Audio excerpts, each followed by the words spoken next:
The next topic of discussion is lysosomes. आपको सबको पता है कि लाइजोसोम को लाइजोसोम क्यों कहते हैं? स्प्लिटिंग बॉडीज का कॉन्सेप्ट है। I hope you already know that. एक बात ना, लाइजोसोम की डिफरेंट है बाकी सेलुलर ऑर्गेनेलिज से, ये मैं जरा आपको क्लियर कर दूं। अभी तक हमने जितनी सेलुलर ऑर्गेनेलिज पढ़ी हमने वहां पे ये नहीं बोला कि डिमांड के अकॉर्डिंग है, हमने बोला वो हैं या नहीं है, इजंट इट, कि कहीं पे ज्यादा है कहीं पे कम है, लेकिन जितनी एक सेल में होती है सारी लाइफ में उतनी रहती है। लाइजोसोम का नंबर कभी कांस्टेंट नहीं रहता, सबसे इंपॉर्टेंट बात है इसकी। ये अकॉर्डिंग टू डिमांड है, मतलब एक ही सेल के अंदर आज शायद लाइजोसोम ज्यादा होंगे और कल उसी सेल के अंदर लाइजोसोम की अमाउंट क्या होगी, कम होगी। वो डिमांड क्या है? वो डिमांड है बेसिकली, सबसे इंपॉर्टेंट है phagocytosis. What is that demand called? Phagocytosis. And how do you define phagocytosis? Taking in of solid particle. अगर मैं फेगोसाइटोसिस का वर्ड यूज करूं, कोई सेल्स आते हैं जहन के अंदर? कौन से हैं फेगोसाइट्स? नाम लो उनके। Macrophages and neutrophils are types of WBCs। Neutrophil जो हैं वो ग्रेनुलोसाइट हैं, मैक्रोफेज जो है वो दूसरी कैटेगरी में चले जाते हैं, लेकिन दोनों के दोनों क्या एबिलिटी रखते हैं? फेगोसाइटोसिस की।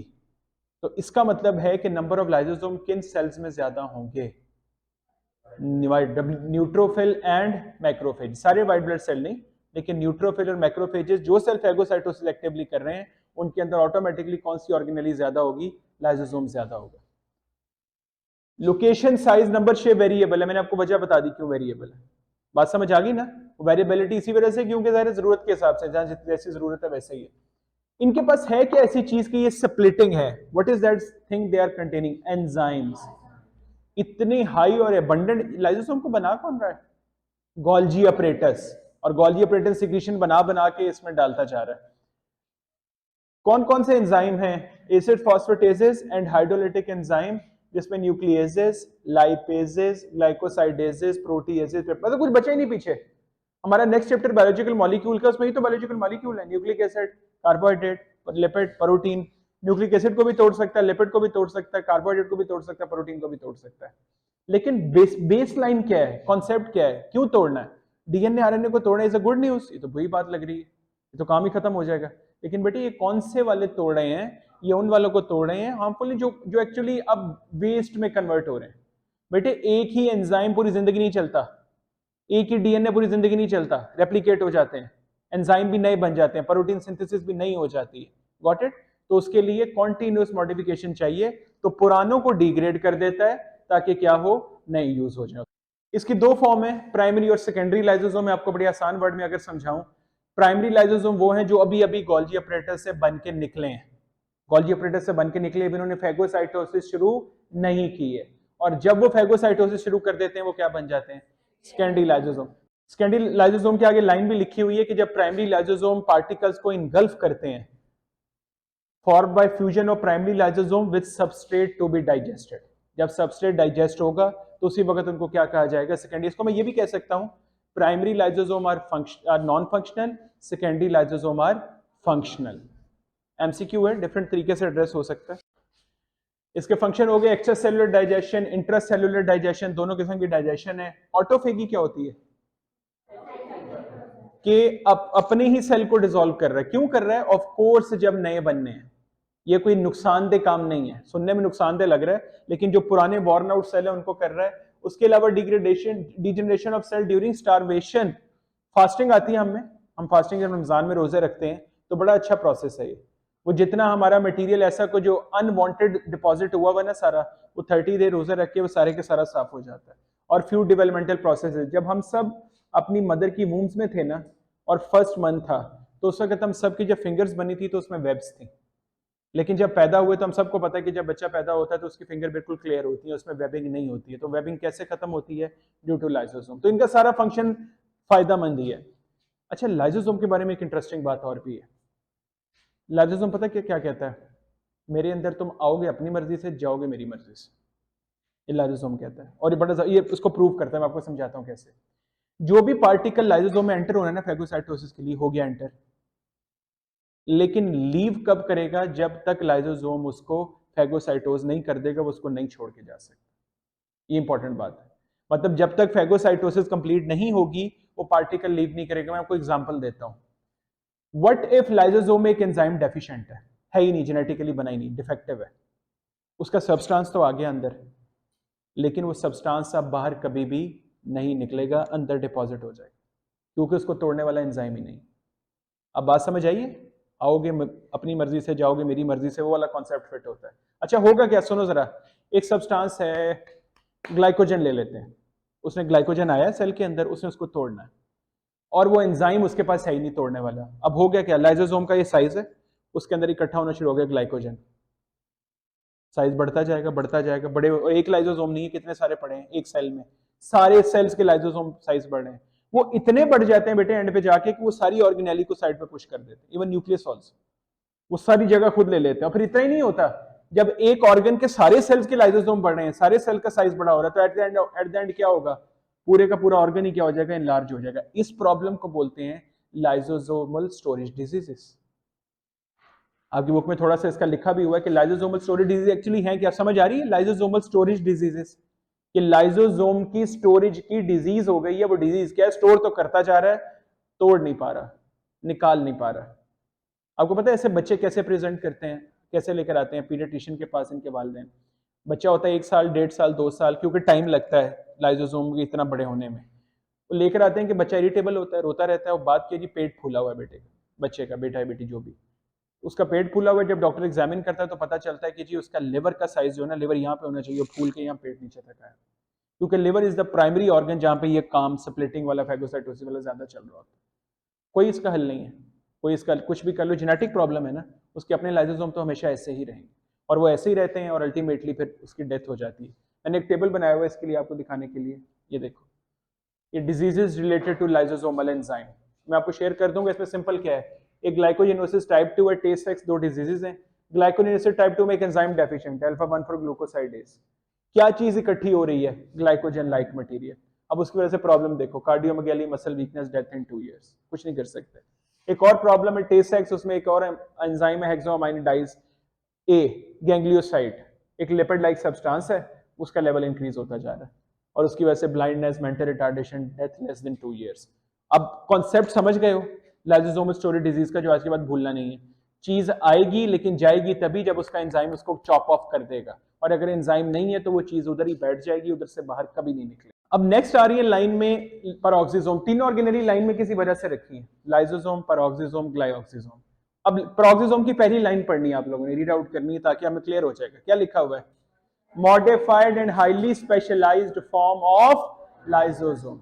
अगर कोई चीज लाइसोसोम की स्पेशलाइज्ड फॉर्म है, गौर से बात सुननी है, तो क्या ख्याल है, पैरोक्सिसोम के सारे एंजाइम फिर लाइसोसोम में भी होंगे?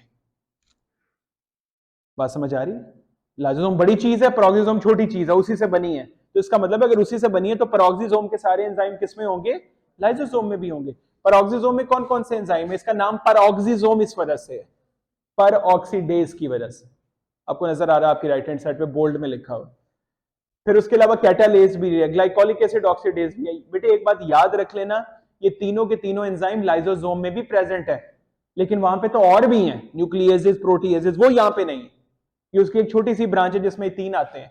इसका साइज लिखा हुआ है 0.5 माइक्रोमीटर, एक मेमोरी क्वेश्चन है। इसका फंक्शन बड़ा इंटरेस्टिंग है, क्या लिखा हुआ है बॉटम ऑफ द स्लाइड के ऊपर, involve in the synthesis and degradation of hydrogen peroxide in the cell. Now let me stop you here, एक कॉन्सेप्ट क्लियर कर लें जरा। हाइड्रोजन पेरोक्साइड क्या है, एक टॉक्सिक कंपाउंड है जिसको नहीं होना चाहिए, तो उसकी सिंथेसिस क्यों कर रहा है ये?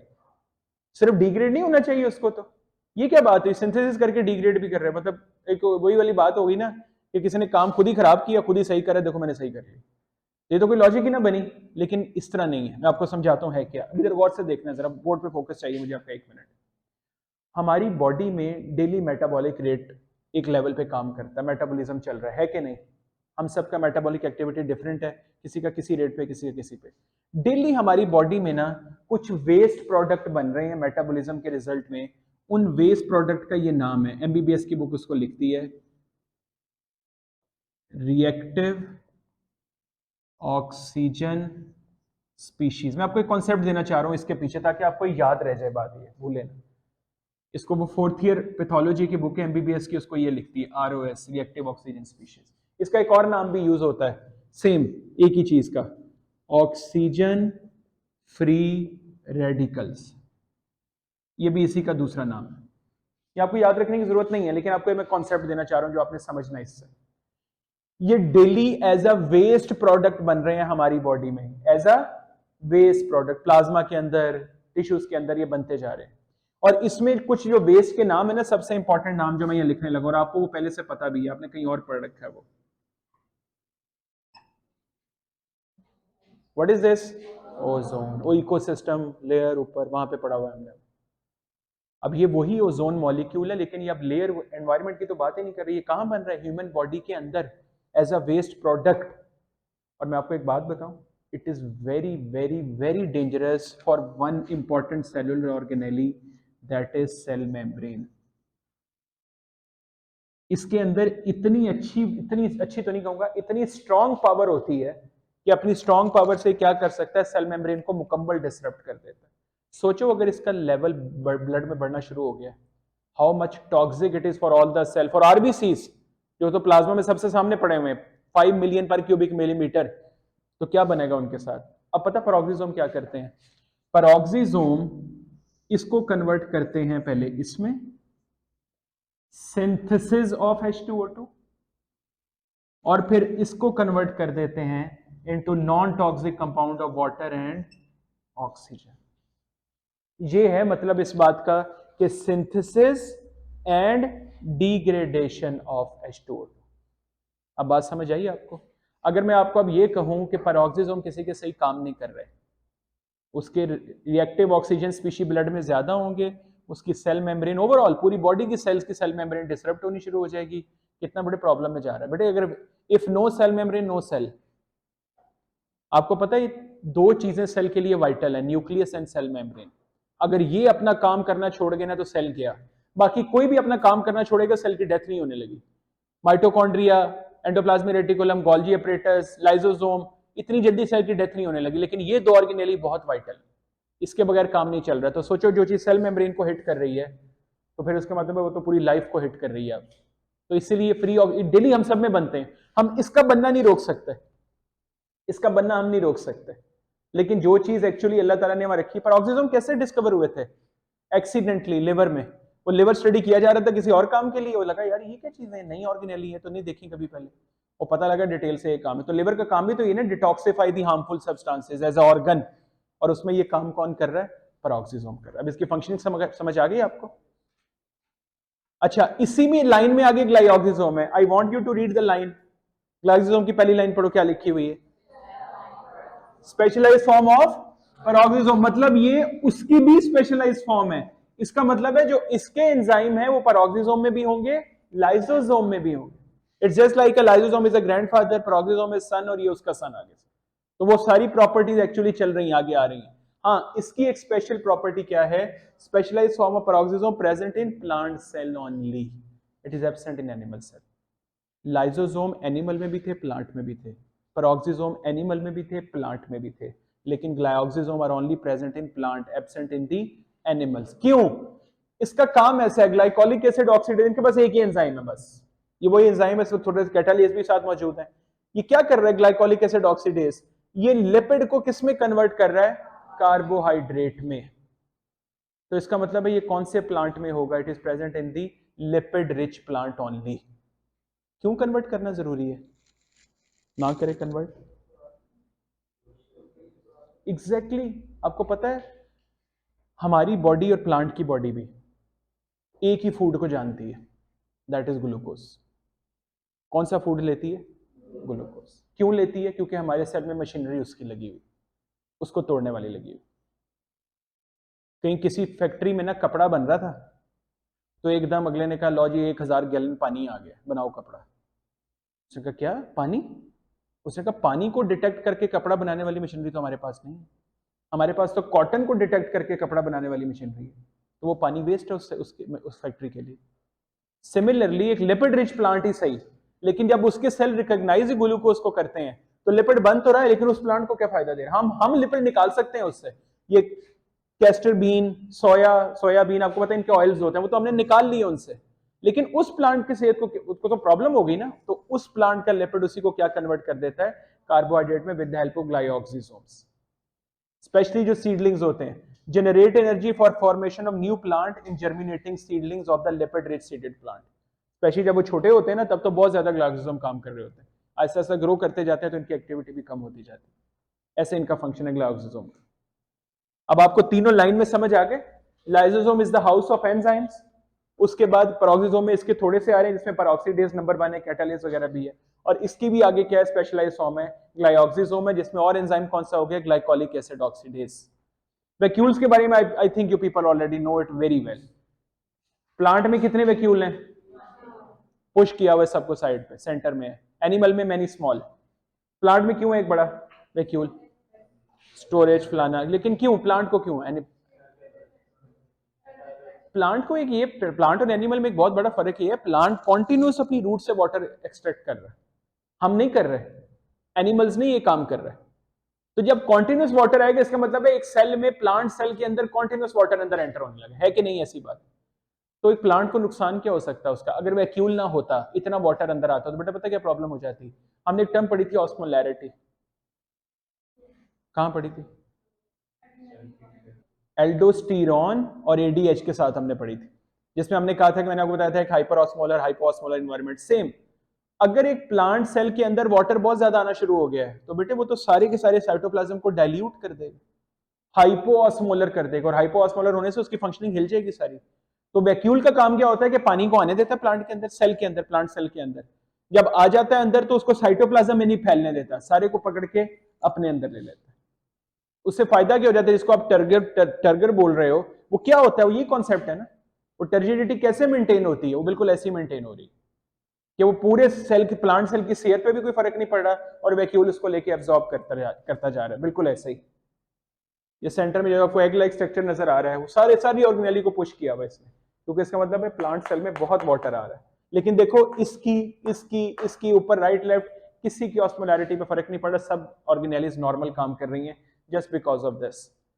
तो इसके फंक्शन क्या क्या बन गए, 3 फंक्शन बन गए, जिनमें से नंबर 2 जो है वो एनिमल में भी है, 1 और 3 तो है ही प्लांट के अंदर। 1 क्या लिखा हुआ है, expansion of cell. Of course, expansion of cell serve to expand plant cell without diluting cytoplasm। अभी मैंने आपको बात समझा दी। स्टोरेज का काम तो हम में भी कर रहा है, storage of water and metabolites, plant में भी, हम में भी। और तीसरा काम जो फिर सिर्फ प्लांट से रिलेटेड है, वो सपोर्ट है, जो उसको सपोर्ट कर रहा है, उसका टेक्सचर मेंटेन कर रहा है, provide support for the individual plant cell, maintain rigidity of leaves and younger plant. ये काम इसका वैक्यूल्स का रहता है वहां पे, और ये काम करता रहता है, storage of water. Next organelle is ribosomes, very famous, आप सबको इसके बारे में बहुत कुछ पहले से पता है, तो मैं जल्दी से इसको रिवाइज करवा देता हूं। राइबोसोम का दूसरा नाम क्या है, राइबोन्यूक्लियोप्रोटीन। जरूरी नहीं है राइबोसोम का वर्ड ही यूज हो, क्या यूज हो सकता है, ribonucleoprotein is a combination of 2 things. वो क्या क्या है, राइबोसोमल आरएनए प्लस प्रोटीन। अच्छा मजे की बात देखो, राइबोसोम का काम क्या है, प्रोटीन सिंथेसिस, और ये खुद भी किसका बना हुआ है, प्रोटीन का। राइबोसोमल आरएनए एंड प्रोटीन, उन्हीं चीजों का ये बना हुआ है। Factory protein synthesis, synthesize itself, synthesize in nucleolus, transported to cytoplasm via nuclear pores। Basically यही वो चीजें जिसके न्यूक्लियर पोर्स होते हैं। ये काम हमने पढ़ा था, 10% फ्रीली लोकेशन के अंदर, 90% अटैच्ड। ये डिस्कशन हुई थी, इसकी डिस्कशन कहां हुई है last time, free ribosome and attach ribosome, इसकी डिस्कशन हमने कहां की है, निजल ग्रेन्यूल्स के अंदर।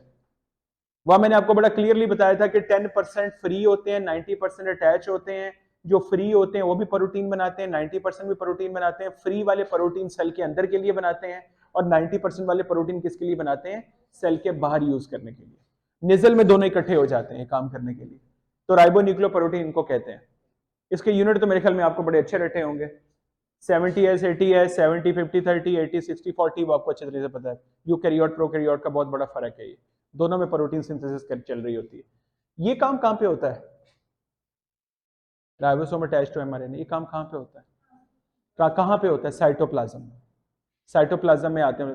बाय द वे, ट्रांसलेशन की जो स्टेप्स हैं, वो स्टेप्स हैं क्या, अगर मैं क्विक रिवीजन उसको दूं तो है तो नहीं हमारे कोर्स में, जस्ट एक यहाँ पे फायदा हो जाएगा। नंबर 1 स्टेप ये है कि एमआरएनए के ऊपर आके स्मॉलर सब unit of ribosome attaches, number 1 step. Number 2 क्या होता है, ऊपर से टीआरएनए आता है अपना एंटी कोडोन लेके, कोडोन से मैच, नंबर 3 स्टेप क्या होता है कि लार्जर सब यूनिट ऑफ राइबोसोम आके लगता है, और नंबर 4 पे क्या होती है, इलोंगेशन, आगे चलना शुरू हो जाता है। ऐसे ही है ना? आपको पता है इन सब में से सबसे क्रिटिकल स्टेप कौन सा ट्रांसलेशन के लिए? The number 1 step, attachment of smaller ribosomal सब यूनिट ऑन mRNA। बताऊं क्यों क्रिटिकल है? मैं आपको समझाता हूं। एक एंटीबायोटिक्स का ग्रुप है पूरा, ड्रग्स का, जो बैक्टीरिया के इस पहले स्टेप को नहीं होने देता है। जो बैक्टीरिया में जो ट्रांसलेशन होने लगती है ना, जो बैक्टीरिया की प्रोटीन है वो हमारे लिए तो सही नहीं है ना, तो एंटीबायोटिक इसलिए तो बन रही है कि बैक्टीरिया को न्यूट्रलाइज करना है। तो वो बैक्टीरिया में क्या कर रहा है, ट्रांसलेशन के इस पहले स्टेप को नहीं होने दे रहा, mRNA से स्मॉलर राइबोसोमल यूनिट को लगने नहीं देता, तो पूरी की पूरी प्रोटीन सिंथेसिस रुक जाती, तो वो बैक्टीरिया हमारे लिए हार्मलेस हो जाता। बात समझ आ रही है आपको? इंपॉर्टेंस समझा रहा हूं। और वही इंपॉर्टेंस देखो राइबोसोम की। यार वैसे भी मैं आपसे एक सवाल पूछूं, क्या राइबोसोम अकेले प्रोटीन बना लेते हैं? इनको बहुत कुछ चाहिए साथ, इनको mRNA चाहिए, इनको tRNA चाहिए, इनको रफ एंडोप्लाज्मिक रेटिकुलम चाहिए, चाहिए कि नहीं सारी चीजें? तो हम ये क्यों बोलते हैं कि ribosome is a factory for protein synthesis? हम mRNA को क्यों नहीं कहते? हम RER को क्यों नहीं कहते? हम TR को क्यों नहीं कहते? tRNA को क्यों नहीं कहते? हम राइबोसोम को क्यों कहते हैं? Just because of this first step. It is so much crucial कि अगर स्मॉलर राइबोसोमल सब यूनिट नहीं लगेगा ना आके, तो चाहे mRNA पढ़ाओ, चाहे tRNA पढ़ाओ, चाहे रफ एंडोप्लाज्मिक रेटिकुलम पढ़ाओ, कभी भी प्रोटीन सिंथेसिस शुरू नहीं होगी। That is the importance of ribosome, इसलिए वो इतना इंपॉर्टेंट होता है। और फिर स्मॉलर और लार्जर सब यूनिट मैग्नीशियम आयंस के थ्रू एक दूसरे से कनेक्ट होते हैं। ये आपको पता ही है डायग्राम वाइज, स्मॉलर लार्जर सब यूनिट। और ये वो राइबोसोम की जो मैंने टाइप्स आपको उस दिन बना के दिखाई थी, 10% फ्री, 90% अटैच। फ्री वाले भी प्रोटीन बना रहे हैं, अटैच वाले भी प्रोटीन बना रहे हैं। फ्री वाले किसके लिए बना रहे हैं? न्यूक्लियस, पेरोक्सिसोम, माइटोकॉन्ड्रिया, सेल के अंदर यूज, तीनों। और ये किसके लिए बना रहे हैं? लाइसोसोम, मेम्ब्रेन, सिक्रीशन, सेल के बाहर यूज होने के लिए। और प्रोटीन सिंथेसिस इनका काम है, पॉलीसोम स्ट्रक्चर। इन तीनों में कॉमन क्या है? The organelle is without any membrane. इसी तीनों लाइन में चल रही, समझ आ रही है आपको? इन तीनों में कॉमन क्या था? ये सब स्प्लिटिंग बॉडीज, इन सब में एंजाइम्स थे। इन तीनों में कॉमन क्या ऑर्गेनेली की थी ना हमने? डबल मेम्ब्रेन वाली कौन सी थी? जल्दी से रिवाइज करवाओ मुझे। Nucleus, mitochondria, plastid.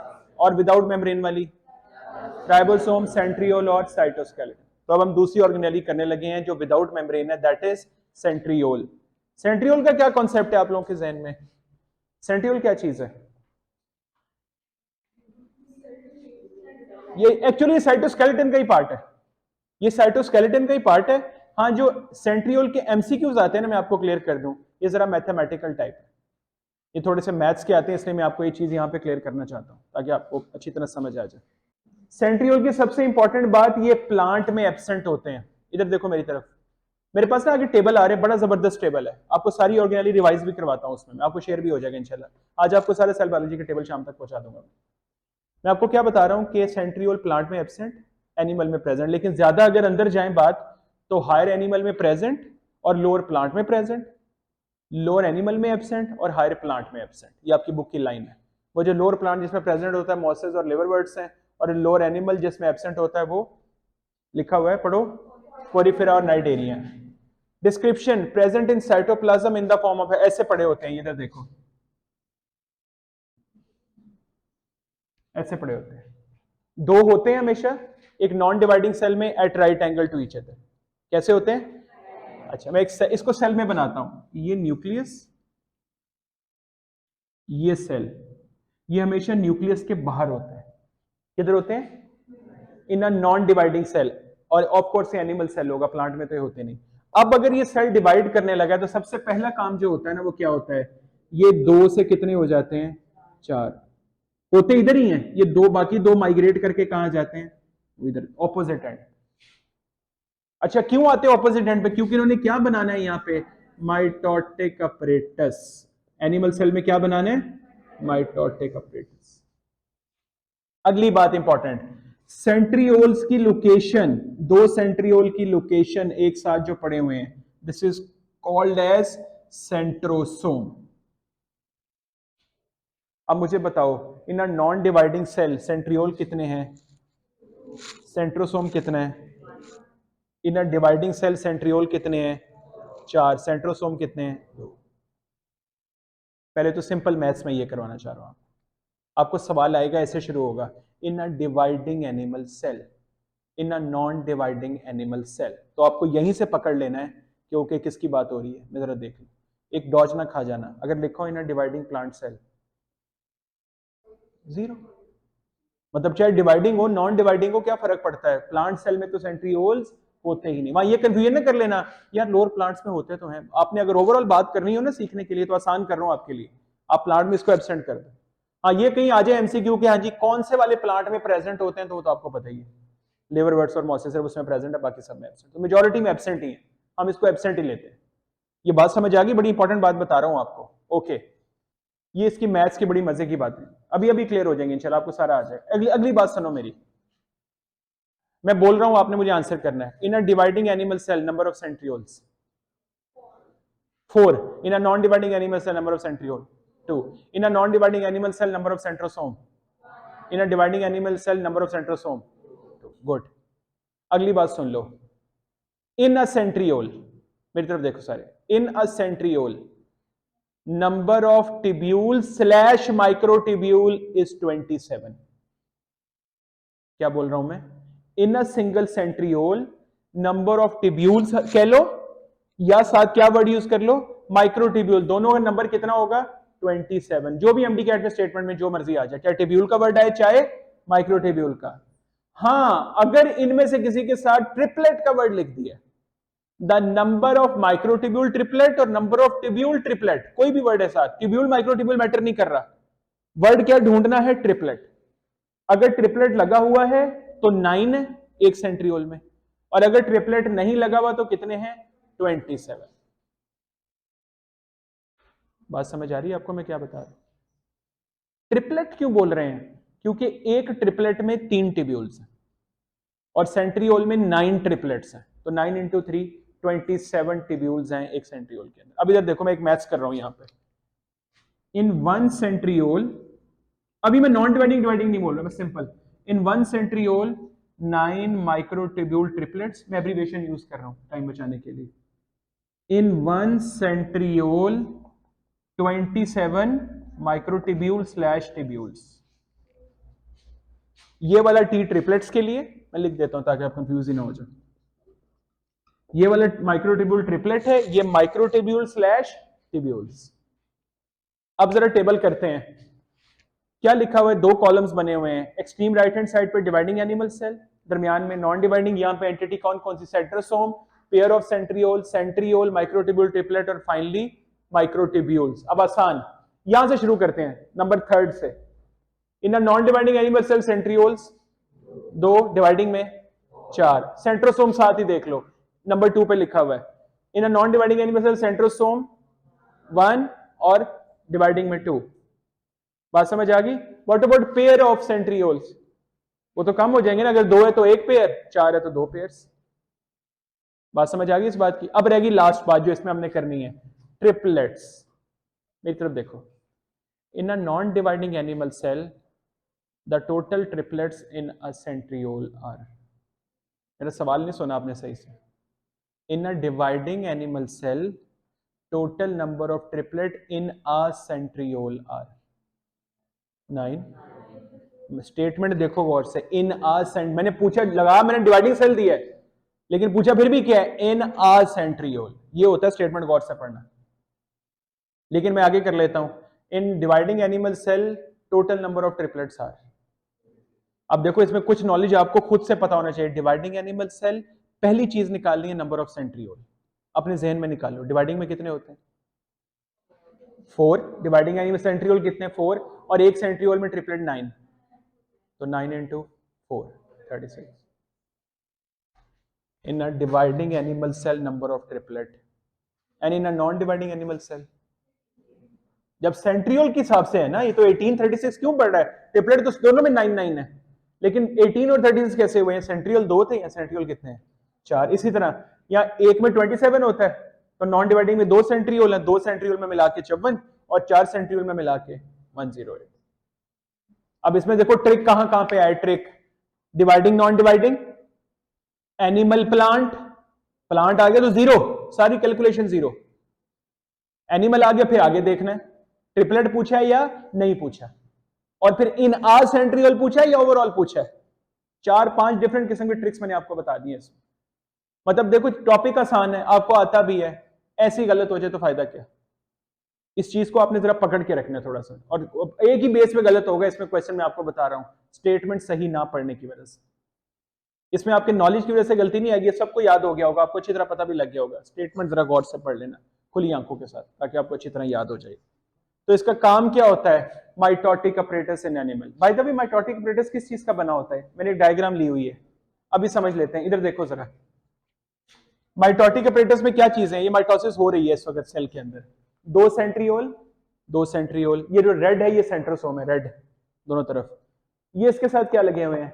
Ester fibres, ऊपर लेबलिंग हुई दोनों तरफ। और उसके सेंटर में क्या है? काइनेटोकोर माइक्रोट्यूब्यूल, काइनेटोकोर फाइबर, इसको स्पिंडल बोलते हैं मिला के। अब मैं आपको समझाता हूं, इधर देखो डायग्राम पीछे लाइन के ऊपर। Mitotic apparatus of animal consist of centriole, asters and spindles. Spindle में क्या चीजें आ रही थी? Polar and kinetochore fibre. आगे पढ़ो, while mitotic apparatus of plant consist of spindle only. ना उसमें सेंट्रियोल है, और सेंट्रियोल के साथ by one get one free में कौन चला गया? एस्टर भी चले गए। तो दरमियान में सिर्फ कौन रह गया? स्पिंडल्स रह गए प्लांट में। एनिमल, ये नहीं होता कि प्लांट में सेंट्रियोल के ना होने से माइटोसिस ही नहीं हो रही है, लेकिन उसका सिस्टम थोड़ा सा डिफरेंट है, वो स्पिंडल की बेस पे ही काम कर रहा है, ये सेंट्रियोल की बेस पे चल रहा है। आगे decide location of forming during cell division. बेटे सेल डिवीजन शुरू, अगर मैं आपको एक सेल दूं माइक्रोस्कोप के नीचे देखने के लिए, मैं आपसे पूछूं बताना माइटोसिस होने वाली है कि नहीं, किस बेस पे बताओगे? सेंट्रियोल की डिवीजन। अगर सेंट्रियोल 2 से 4 हुए हैं लेकिन न्यूक्लियस अभी भी एक है, सेल एक ही, आपको सर होने वाली है। लेकिन अगर सेंट्रियोल ही 2 हैं अभी, इसका मतलब अभी तक माइटोसिस के इसमें कोई चांस नहीं। तो यही फॉर्मिंग डिसाइड करते हैं। पार्ट ऑफ साइटोस्केलेटन भी है, और help in formation of cilia and flagella. अच्छा, आगे आ रहा है आपका साइटोस्केलेटन। साइटोस्केलेटन में 3 चीजें आती हैं आपकी नेटवर्क। ये साइटोस्केलेटन के एक एमसीक्यू करवाया था मैंने आपको, क्या? Yes, they maintain the shape of the animal cell. अब इधर देखते हैं, इसका मैंने टेबल बनाया हुआ है एक क्विक रिवीजन करने के लिए।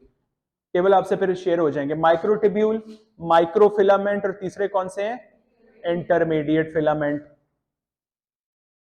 और इनको क्या, किस बेस पे डिफरेंस है? डायमीटर की बेस पे। किसका थिकेस्ट है? माइक्रोट्यूब्यूल का थिननेस किसका है? माइक्रो इंटरमीडिएट को इंटरमीडिएट क्यों कहते हैं? इनका डायमीटर दरमियान में। इनकी शेप लॉन्ग अनब्रांच्ड है, ये मोर सिलेंडर टाइप होते हैं, इंटरमीडिएट की खास शेप नहीं है। कंपोनेंट ट्यूबुलेन, सेंट्रियोल किसका बना हुआ है? ट्यूबुलेन का।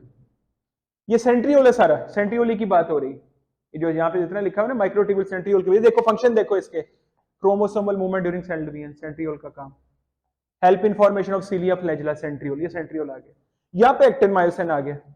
एक्टिन मायोसिन क्या करवा रहे थे? Contraction relaxation, cyclosis, amoeboid movement, sliding filament, सब कॉन्ट्रैक्शन रिलैक्सेशन। और ये जो इंटरमीडिएट फिलामेंट है, डेस्मिन वाइमेंटिन, इसमें 2 प्रोटीन्स आते हैं। इसका काम जनरली क्या होता है? Maintenance of cell shape. इसमें कोई खास काम अलग से नहीं लिया होता। सारी ऑर्गेनेलीज, मैं आपको इसको क्विक रिवीजन करवाता हूं। यहाँ पे आप पढ़ोगे, आपको 1 सेकंड में ये टेबल आ जाएगा इंशाल्लाह, कोई मसला नहीं है। इधर ऑर्गेनेली लिखी हुई है आप लोगों की लेफ्ट हैंड साइड पे सारी, ऊपर से नीचे तक। ये 2 पार्ट्स में, इस टेबल की अगली स्लाइड भी है ऑर्गेनेली के लिए। अच्छा, टेबल करना कैसे है? इधर देखो मेरी तरफ, इसमें से एमसीक्यू कैसे है, एमसीक्यू बताता हूं आपको, फिर आपको समझ आएगी टेबल करना कैसे है। क्वेश्चन लिखा होगा, prokaryote contain all of the following organelles except, eukaryote lack all of the following organelles except, animal cell contain all of the following organelle except. ये कैसे करोगे आप सारा? क्योंकि आपको क्लियर हो कि किसमें कौन सी है, किसमें कौन सी नहीं। तो इस टेबल का पहला काम, 2 काम करने हैं इस टेबल में। पहला काम क्या है? कौन सी ऑर्गेनेली किसमें प्रेजेंट है, किसमें एब्सेंट है, ये पहला काम है इसका। मैं आपको एग्जांपल देता हूं। ये जरा इधर नंबर 4 न्यूक्लियस पे आओ। ये क्या है? बैक्टीरिया में एब्सेंट, बाकी सब में प्रेजेंट। ऐसे look at here in mitochondria, look at endoplasmic reticulum, absent present in all, endoplasmic reticulum absent present in all, plastid इसमें एब्सेंट है लेकिन साथ साथ एनिमल सेल में भी एब्सेंट है, बाकी पहला काम ये। हर ऑर्गेनेली जब पढ़नी है ना तो उसके साथ कैसे याद करना, खुद से जब रिवाइज करना टेबल को, तो ऐसे आंखें बंद करके करना है। ओके, पहली है सेल मेम्ब्रेन, सेल वॉल, ऐसे करके। अब सेल वॉल को देख के बताओ किसमें एब्सेंट है? एनिमल में एब्सेंट है, बाकी तीनों में प्रेजेंट है। लेकिन प्रेजेंट में अगला अगला दूसरा काम क्या करना है? अगर एक चीज दोनों तीनों में प्रेजेंट है तो उनमें आपस में फर्क क्या है? सेल वॉल में क्या फर्क है? कंटेंट का फर्क है। प्रोकैरियोट में क्या लिखा हुआ है? सेल वॉल किस चीज की बनी है? पेप्टिडोग्लाइकेन की। प्लांट सेल में सेलुलोज और उसमें फंगस में काइटिन। सेल मेम्ब्रेन सब में प्रेजेंट है, लेकिन प्रोकैरियोट की सेल मेम्ब्रेन सबसे डिफरेंट है। कैसे? उसमें कोलेस्ट्रॉल नहीं होता, बाकी सब में होता है। फ्लैजेला सीलिया प्रेजेंट एब्सेंट प्रोकैरियोट में, एनिमल में प्रेजेंट एब्सेंट, प्लांट में एब्सेंट होते हैं, 3D में सिर्फ प्रेजेंट होते हैं, ऐसा प्लांट है। और उसमें भी एब्सेंट फंगस में। आगे न्यूक्लियस की बात मैंने कर ली। क्रोमोसोम आपको पता है प्रोकैरियोट में एक ही होता है। जब एक ही होता है ना तो उसके लिए हिस्टोन्स नहीं है, हिस्टोन की जरूरत यहाँ पे नहीं है, तो नॉन हिस्टोन प्रोटीन है। लेकिन आगे सारा क्या है जो हमने पढ़ा था एनिमल सेल के अंदर, मतलब क्रोमोसोम भी है, मल्टीपल है, हिस्टोन प्रोटीन्स के साथ। माइटोकॉन्ड्रिया की बात हमने कर ली, प्लास्टिड की भी बात कर ली, एंडोप्लाज्मिक रेटिकुलम की भी कर ली, एब्सेंट प्रेजेंट। इसके बाद गोल्गी अपरेटस, वही कॉन्टिन्यूस है। गोल्गी अपरेटस देखो एब्सेंट, बाकी सब में प्रेजेंट। लाइसोसोम प्रोकैरियोट में एब्सेंट, बाकी सब में प्रेजेंट, हाँ प्लांट में रेयरली मिलते हैं। पैरोक्सिसोम प्रोकैरियोट में एब्सेंट, बाकी सब में प्रेजेंट। ग्लाइओक्सिसोम इसमें भी एब्सेंट, एनिमल में भी एब्सेंट। प्लास्टिड की तरह होगी ना, ग्लाइओक्सिसोम प्लास्टिड वाली बात होगी। वैक्यूल्स इसमें एब्सेंट और इसमें प्रेजेंट मेनी, प्लांट में प्रेजेंट वन लार्ज, उसमें भी मेनी। राइबोसोम आपको पता ही है 70s, बाकी सब में 80s। और सेंट्रियोल इसमें भी एब्सेंट है, प्लांट में भी एब्सेंट है, बाकी दोनों में क्या, और उसमें फंगस में भी एब्सेंट है, सॉरी।